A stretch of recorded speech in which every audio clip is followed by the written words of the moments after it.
Olá, meu querido irmão, minha querida irmã. Eu desejo que a paz do Senhor Jesus repouse sobre a sua vida agora e sobre a sua família hoje e sempre. Amém? Eu sou o pastor Antônio Júnior e olha, irmãos, estou com o coração cheio de expectativa hoje, porque mais um dia Deus vai falar conosco. Irmãos, como é bom saber que Deus cuida de cada detalhe da nossa vida e quando a gente chega nesse ponto, sabe, onde você tem paz no coração, sabendo que tudo está debaixo do controle dele, aí sim você começa a desfrutar da vida. Irmãos, o que eu mais tenho visto são pessoas depressivas, pessoas que estão cansadas de viver. Sabe por quê? Porque elas estão esperando no governo a resposta. Elas estão esperando que o capitalismo vai melhorar, estão esperando ter uma vida de mais qualidade. Um dia, quando eu tiver tal coisa, quando eu conquistar a minha casa, o meu carro, aí sim eu vou ser feliz de verdade.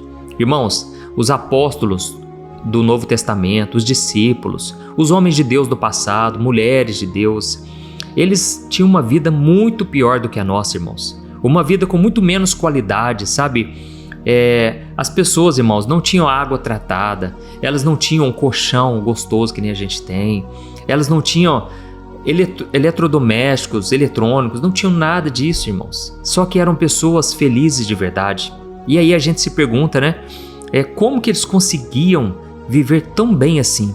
Irmãos, os olhos deles não estavam nessa terra. O problema é que quanto mais a gente vai vivendo enraizado nas coisas terrenas, mais o nosso coração vai ficando aqui e a gente vai ficando infeliz, porque bens materiais não podem nos dar a verdadeira felicidade. Até mesmo as pessoas não podem preencher o nosso coração. Quantos de vocês têm família, têm pessoas que amam à sua volta, mas o seu coração muitas vezes é vazio, sem propósito? Irmãos, uma vez uma moça, aquilo eu nunca vou esquecer, né? Uma moça chegou até mim e falou, pastor, e na verdade ela só chorava, né? Chorava muito, chorava, e ela falou, pastor, eu tenho uma família muito abençoada, eu tenho pessoas que me amam, eu tenho uma ótima condição financeira, eu não tenho preocupação com o boleto, eu tenho uma saúde ótima, tenho filhas, filhos, mas pastor, eu tinha um vazio tão grande, pastor, eu não sei explicar, eu deitava na cama e o sono não vinha. E eu ficava pensando o que está faltando na minha vida. E aí um dia, irmãos, alguém, não sei quem, compartilhou com ela a oração da manhã. E ela começou a ouvir a oração. Irmãos, aquilo foi um divisor de águas para ela, porque Deus tocou no coração dela. Irmãos, essa obra aqui não é minha, é do Espírito Santo, você crê nisso? Então, eu sou apenas um instrumento de Deus. Eu lembro como se fosse hoje, do dia. Era de madrugada, Deus falou comigo para começar a gravar a oração da manhã, a oração da noite. Ninguém fazia isso aqui no YouTube, mas o Espírito Santo, ele ministrou isso no meu coração. E aí eu comecei, e eu mal imaginava que tantas e tantas pessoas iriam acompanhar. E aí então essa moça me contou com tanta alegria, porque ela encontrou a razão da vida dela. A razão é Jesus, é o Filho de Deus, amém? Eu falo isso, mas eu sei que ao mesmo tempo muitas pessoas elas não querem Jesus, elas não querem se arrepender dos seus pecados. Por quê? Abrir o coração para Jesus não é simplesmente falar, Jesus, entra na minha vida. Envolve muito mais do que isso. Envolve a renúncia da sua própria vontade, entendeu? Muitas vezes, irmãos, o nosso coração ele vai sempre fazer a escolha errada.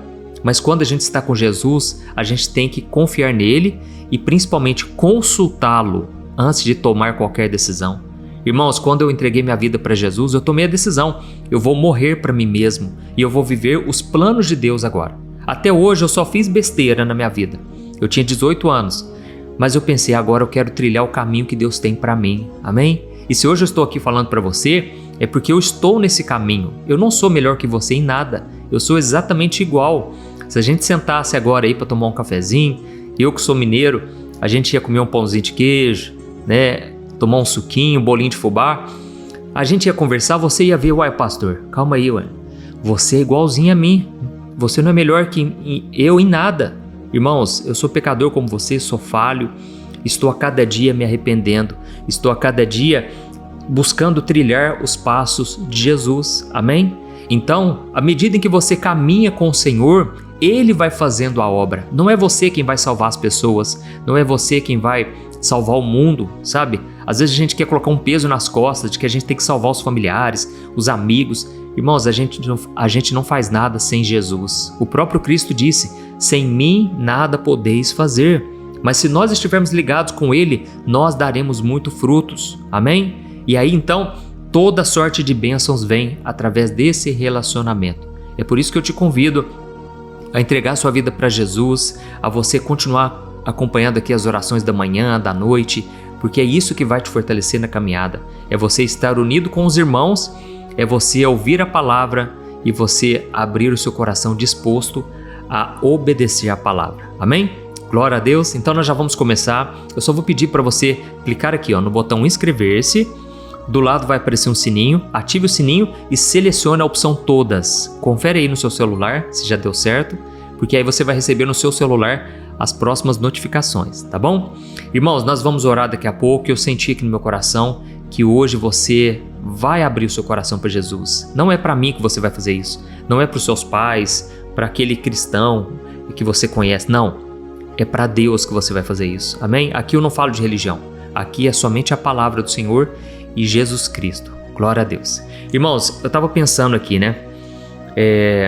Antigamente, a partir dos anos 1950, começaram a surgir filmes contando como seria o futuro. Imaginavam lá carros voadores, robôs. Eu até acredito que muitas coisas que eles colocam nos filmes é o que eles já acreditam que vai acontecer mesmo, sabe? Mas, irmãos, uma das coisas que eles não previam é que o coração do homem continuaria o mesmo. Talvez eles pensassem, com tanta tecnologia que vai ter no futuro, o ser humano vai melhorar. O ser humano vai ser mais gentil, mais altruísta. Irmãos, nós sabemos que o coração do homem não muda. Muitas pessoas ainda acreditam que existem várias vidas e que nós estamos aqui para evoluir. Irmãos, ninguém evolui, parece que o mundo vai só piorando. Na verdade, a Bíblia diz que no final dos tempos, o coração do homem ele vai se esfriar cada vez mais, ele vai perder o amor ao próximo, os filhos serão desobedientes aos pais, homens serão arrogantes, passariam a amar as coisas em vez de Deus, amariam mais os prazeres do mundo do que ao Senhor. É o que está escrito na Bíblia. E aí o que acontece? Mesmo assim as pessoas tinham aquele otimismo. E de umas coisas que eles tinham otimismo, sabe o que era? De que o homem conseguiria viver muito mais anos. Os cientistas pensavam que o ser humano poderia chegar um dia a 200 anos de idade. Pense nisso. Ou seja, revertendo o processo de envelhecimento, o homem poderia viver infinitamente mais e muitos até acreditaram que o homem poderia ser eterno aqui na Terra. Irmãos, eu confesso para vocês, eu não quero viver eternamente aqui porque esse mundo já era, esse mundo está perdido, ele foi corrompido pelo pecado e é por isso que Jesus disse: eu estou indo preparar um novo lugar para vocês. Vai ser um novo céu, uma nova terra, que a Bíblia diz que as coisas antigas vão sumir todas, serão consumidas pelo fogo e vai vir um novo tempo para nós. E sabe o que os cientistas descobriram, irmãos? Que infelizmente a ciência não vai conseguir mais salvar o homem. O homem não vai conseguir viver 200 anos como eles previam. No máximo que o homem pode chegar seriam 120 anos. E é interessante, irmãos, que a Bíblia já dizia no livro de Gênesis, o próprio Deus chegou a dizer: o meu espírito não agirá para sempre no homem, pois ele é carnal, e os seus dias serão 120 anos. Está lá em Gênesis 6, versículo 3. Então, irmãos, nós devemos entender que a nossa vida tem um limite para acontecer, amém? Nós estamos aqui só de passagem, Deus não tem planos para nós ficarmos eternamente aqui. Glória a Deus. Eu quero ler só para você um versículo, Jó 14, o versículo 5, diz assim, os dias da vida do homem estão determinados, o número de seus meses está em suas mãos, decretastes limites que ele não pode ultrapassar. Glória a Deus. Irmãos, a palavra de Deus, ela se cumpre, ela é fiel e verdadeira. É claro que antes o homem vivia 600 anos, 900 anos, antes do dilúvio. Era uma outra época, dá pra gente falar disso em outro vídeo. Mas hoje o Senhor já determinou, nós temos dias contados aqui na terra e cabe a nós colocarmos a confiança no Senhor. Amém? Por isso a nossa missão como cristãos, irmãos, é alertar as pessoas de que a vida vai passar e depois disso vem o juízo. Nós encontraremos com Deus. E aí o Senhor vai querer saber o que nós fizemos de Jesus aqui na terra. Nós aceitamos, entregamos nossa vida a Ele ou nós rejeitamos o presente de salvação? E aí cabe a nós, cada um de nós, tirar essa própria conclusão. E aí eu te pergunto uma coisa: se você tivesse apenas 6 meses de vida, você viveria a sua vida de qualquer maneira ou você iria querer aproveitar cada momento Você iria querer abraçar as pessoas que vocês talvez não faziam isso há muito tempo. Você iria perdoar, querer quitar suas dívidas, não dever nada para ninguém. Resumindo, eu creio que você iria querer aproveitar cada segundo. E tem um rei na Bíblia chamado Belsazar. Esse homem tinha tudo, irmãos, tudo para ser um homem feliz e próspero de verdade ao caminhar com Deus, mas ele não fez isso. E eu vou ler para você o que está escrito em Daniel capítulo 5, se você quiser ver na sua casa depois. É muito interessante essa passagem. Diz assim, do versículo 1 ao versículo 7, diz assim: O rei Belsazar, ele deu um grande banquete para 1000 de seus nobres e ele bebeu vinho com eles. Enquanto Belsazar tomava vinho, ele ordenou que trouxessem as taças de ouro e prata que o seu antecessor, o rei Nabucodonosor, havia tirado do templo de Jerusalém. Ele queria beber nessas taças com seus nobres, suas esposas e suas concubinas. Enquanto tomavam vinho, eles louvavam seus deuses feitos de ouro, prata, bronze, ferro, madeira e pedra. E de repente, eles viram dedos de mão humana escreverem no reboco da parede do palácio real, perto do candelabro. O próprio rei viu aquela mão enquanto ele escrevia, e o seu rosto ficou pálido de medo. Seus joelhos batiam um contra o outro e as suas pernas vacilavam. Aos gritos, o rei mandou chamar os encantadores, os astrólogos e os adivinhos. Olha que interessante, irmãos. Aqui nós vemos que o rei Belsazar decidiu chamar 1000 dos seus nobres, daqueles homens que trabalhavam para ele. Chamou as concubinas, ia ser uma noitada, uma festa de banquete esplêndido, como se tudo estivesse bem. Sabe por quê? O contexto aqui nos mostra que o Império Babilônico, que é de onde esse rei governava, ele já estava à beira do colapso. Esse império já tinha tudo para cair, porque os inimigos já estavam ganhando força, certo? Só que mesmo diante dessa certeza de que tudo já ia dar errado, ele decidiu festejar e ele decidiu se ensorbebecer. Ele começou a se exaltar e querer desonrar a Deus. Irmão, sabe o que ele fez? Ele pegou as taças de vinho que Nabucodonosor tinha roubado do templo de Israel, do templo do Senhor, e ele decidiu beber nessas taças. Irmãos, aquilo foi uma afronta muito grande a Deus, mostrando assim: eu sou maior do que Deus, eu sou melhor do que o Criador. E aí eu te pergunto uma coisa: você conhece pessoas assim? Pessoas que tudo tá horrível na vida delas, tá uma bagunça, a vida tá destruída, casamento destroçado, pessoa devendo para todo mundo, e mesmo assim ela tá lá festejando, curtindo a vida, como se tudo estivesse bem. Irmãos, essa é uma atitude que não agrada a Deus de forma alguma, sabe por quê? Deus espera que nesse momento de dificuldade a pessoa se humilhe e ela comece a clamar ao Senhor, porque aí tem esperança para ela. É nesse momento que ela deve se arrepender dos seus pecados, onde foi que ela errou, e que ela possa se voltar para Deus. E aí então aqui está dizendo que de repente, enquanto eles estavam lá festejando, apareceram uns dedos de mão e começaram a escrever na parede do palácio. E ela escreveu uma mensagem. Só que naquele momento o rei desesperou, ele ficou branco, ele ficou pálido. Ele nunca tinha visto isso. Imagina você ver uma cena dessa, irmãos. O que significa aquela mensagem? E ele então mandou chamar os encantadores, astrólogos, pessoas para decifrar aquela mensagem. Ninguém soube o que significava aquilo. Aquela mensagem estava escrita em hebraico.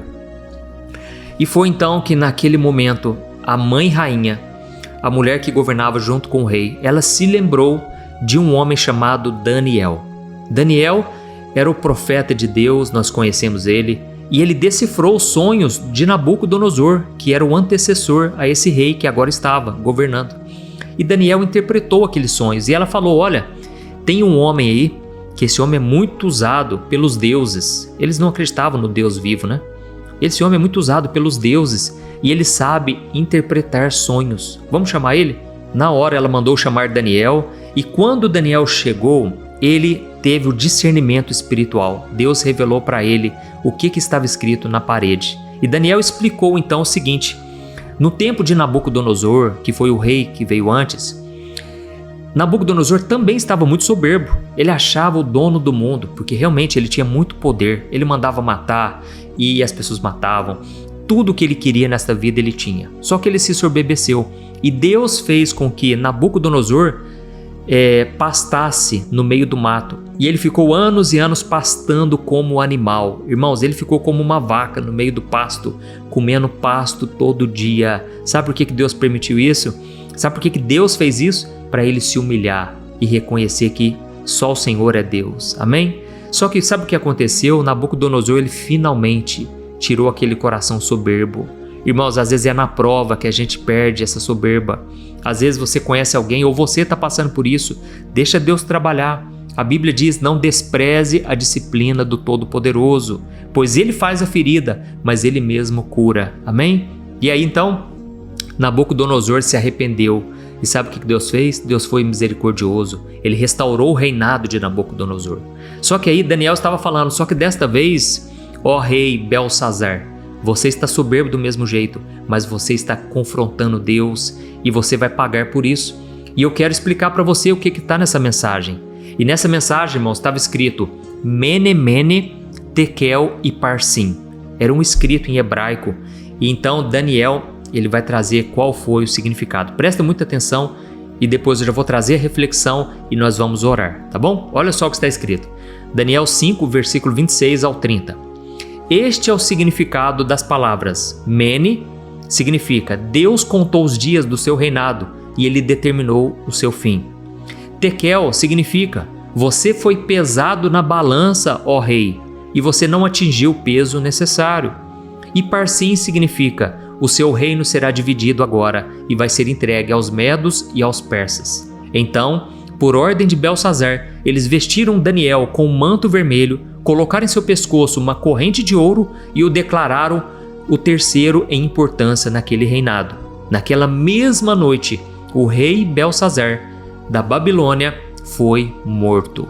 Irmãos, olha que interessante, aqui Daniel falou o seguinte, olha, essa mensagem que está escrita na parede significa que o seu reino vai ser dividido, Deus está finalizando o seu reinado aqui agora e principalmente, olha o que diz, você foi pesado na balança e não atingiu o peso necessário. Irmãos, é sobre isso aqui que eu quero falar rapidamente com você. Sabe quantos de nós temos desperdiçado a vida? É como se a gente não estivesse tendo o peso que Deus gostaria que tivesse. Irmãos, tem pessoas que estão nessa terra aqui, parece que a pessoa não faz nada de bom.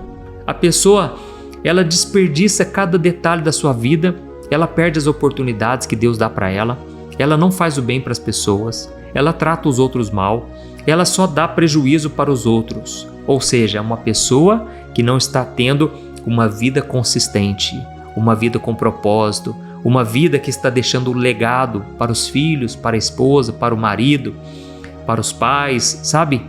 Irmãos, é tempo da gente se humilhar na presença de Deus. É tempo da gente se arrepender, é tempo da gente buscar ao Senhor enquanto é tempo. Amém? Não desperdice mais a sua vida, porque você não sabe quando vai ser o último dia. Você não sabe qual vai ser o último respirar seu.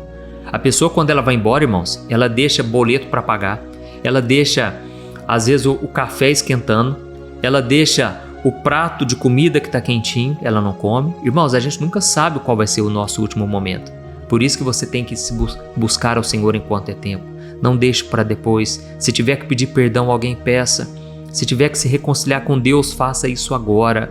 Amém? Olha que o rei ouviu a pior mensagem de todas. A mensagem era: você foi pesado na balança e você não atingiu o peso que Deus queria. Isso é muito triste, irmãos. Então, que você possa se arrepender agora. É claro que a salvação não depende do que você faz, depende de Jesus. Amém? Depende daquilo que Jesus fez na cruz por você. No entanto, irmãos, Deus nos chama para viver uma vida de arrependimento, uma vida que dá bons frutos, porque senão Ele corta. Então, é tempo de nós voltarmos para o Senhor de todo o coração, abandonarmos o pecado e vivermos uma vida de santidade com Deus, tá certo? Então agora eu vou orar por você. Eu quero muito que você feche os seus olhos e que você se concentre naquilo que você vai estar falando com Deus. Não dependa de mim, mas dependa da graça do Senhor, porque Ele pode transformar o seu coração. Não importa se você é uma pessoa que fez tudo errado até hoje. Quem sabe você abre o seu coração agora e Deus começa a reverter a história da sua vida. Eu creio nisso, irmãos. Deus mudou a vida de tanta gente. Ele vai mudar a sua vida também hoje. Amém? Glória a Deus. Então, eu já ungi minhas mãos com óleo. Eu quero muito que você feche os seus olhos e peça perdão ao Senhor Jesus. Peça perdão a Deus e que Ele possa te curar, te restaurar. Principalmente que você coloque a sua fé, a sua confiança em Jesus. Aleluia. Vamos orar. Senhor, meu Deus e meu Pai, estamos aqui na Tua presença neste momento. Pai, hoje a palavra falou muito forte conosco, Senhor. Quantas vezes, meu Pai, nós brincamos de ser crente? Quantas vezes, meu Deus, nós brincamos com as coisas espirituais e achamos que não vai acontecer nada? Deus, coloca o temor no nosso coração, porque o Senhor é digno de adoração, de respeito, de reverência. E nós não podemos, Pai, brincar com nada que é sagrado. Ó Deus, eu coloco diante de Ti, Senhor, a vida de cada um que está me ouvindo agora. Pessoas, meu Pai, que estão brincando com o pecado, estão brincando com as coisas dessa terra e não têm levado em consideração a Tua palavra, não têm obedecido a Tua voz. Ó Deus, neste momento nós te pedimos perdão. Nós reconhecemos, Pai, que temos falhado, nós temos cobiçado com os nossos olhos, os nossos pensamentos são impuros, ó Deus. O nosso coração se enche de tanta maldade às vezes, desejo de vingança. Quantas vezes, meu Pai, o amor de Cristo não operou através de nós? Perdoa-nos, ó Pai. Quantas vezes nós fomos tão diferentes de Jesus? Quantas vezes, ó Deus, nós desobedecemos a Tua palavra? Mas hoje estamos aqui, Senhor, reconhecendo os nossos erros e te pedindo, santifica-nos, ó Deus. Queremos ser santos, é o nosso maior desejo nesta vida. Queremos andar nos Teus caminhos, Senhor. Ó, meu Pai, nos ajude, Senhor, a cada dia a não entristecermos o Espírito Santo. E nesse momento, Pai, eu estendo as minhas mãos, eu te peço, cura os enfermos, Jesus. Cura os doentes. A Tua palavra diz que o óleo da unção despedaça todo jugo. E nós sabemos que isso representa o Espírito Santo, que veio para nos libertar através do sangue de Jesus. Ó Senhor, meu Deus e meu Pai, eu coloco diante de Ti essa pessoa que agora está cansada, está desanimada, não quer sair da cama. Jesus, dá força para este homem e esta mulher. O mundo tem sido cruel, meu Pai. O mundo muitas vezes ele nos machuca de tal maneira que a gente não consegue se levantar. Mas Jesus, dá-nos da Tua força sobrenatural. Nós estamos aqui abrindo o coração. Eu estou intercedendo por essa pessoa, meu Pai, te pedindo, fortalece o cansado, faz com que essa pessoa volte a comer, volte a beber, volte a ter vida em sociedade. Volte, meu Pai, a se alegrar. Jesus, traga de volta a alegria que essa pessoa já perdeu. E muitas vezes ela pensa em acabar com a vida. Muitas vezes ela pensa em acabar com tudo. Quem sabe assim ela ficaria livre do sofrimento. Mas é mentira do diabo, é mentira de Satanás. Senhor, não deixe essa pessoa ser enganada a esse ponto. Jesus, só o Senhor é a nossa esperança. E se não fosse a Tua graça, as dores desta vida seriam insuportáveis. Pai, como é difícil viver com a dor do luto. Quantas pessoas agora aqui, meu Pai, estão chorando porque perderam um ente querido, perderam alguém que elas amavam. Oh Deus, só o Senhor pode preencher o vazio do coração, Senhor, esse rombo que ficou no coração. Só o Senhor pode preencher, Senhor. Só o Senhor pode nos dar alegria de volta, uma razão para viver. Pai, tira essa pessoa da depressão, Senhor. Tira essa pessoa da síndrome do pânico, da dor da perda, da dor do divórcio. Só o Senhor pode restaurar a alegria. E é o que te pedimos, ó Deus, que o Senhor traga de volta, Pai, a esperança ao nosso coração. Que a gente venha olhar para o autor e consumador da nossa fé, Jesus Cristo. Ó, meu Pai, abençoa a todos que estão me ouvindo agora. Pessoas desempregadas, pessoas passando por problemas familiares. São tantos pedidos de oração que eu estou recebendo agora, meu Deus. Mas eu te peço, renova a esperança e dá-nos da Tua paz. E que principalmente estejamos conectados contigo, ó Deus, ligados cada dia mais. É em nome de Jesus que eu oro e eu já te agradeço. Amém. Glória a Deus. Aleluia. Oi, eu posso te fazer uma pergunta? Você sente que a ansiedade está tirando a sua paz porque a sua cabeça não para de pensar em tanta coisa ao mesmo tempo? Você fica frustrado por tentar fazer coisas simples do dia a dia, mas quase nunca consegue? Eu sei os males que a ansiedade pode causar na sua vida. Medo do futuro, problemas na família, falta de dinheiro, relacionamentos que não dão certo e tantas outras coisas que te deixam desanimado, e isso acaba enfraquecendo a sua fé. E tudo isso está acontecendo com você por um simples motivo.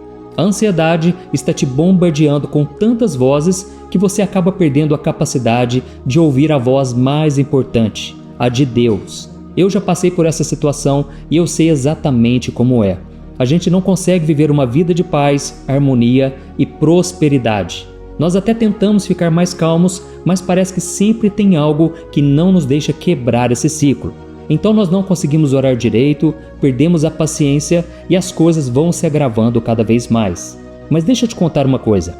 Milhares de pessoas já estão fazendo parte de um movimento que eu criei chamado Sem Ansiedade.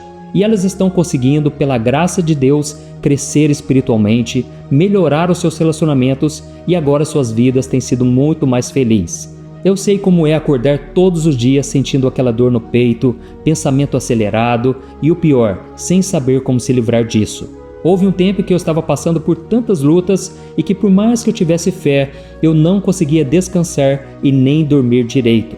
Eu sabia que tinha que orar, eu tinha que confiar em Deus, mas eu simplesmente não estava conseguindo. E aí eu me sentia mais culpado ainda.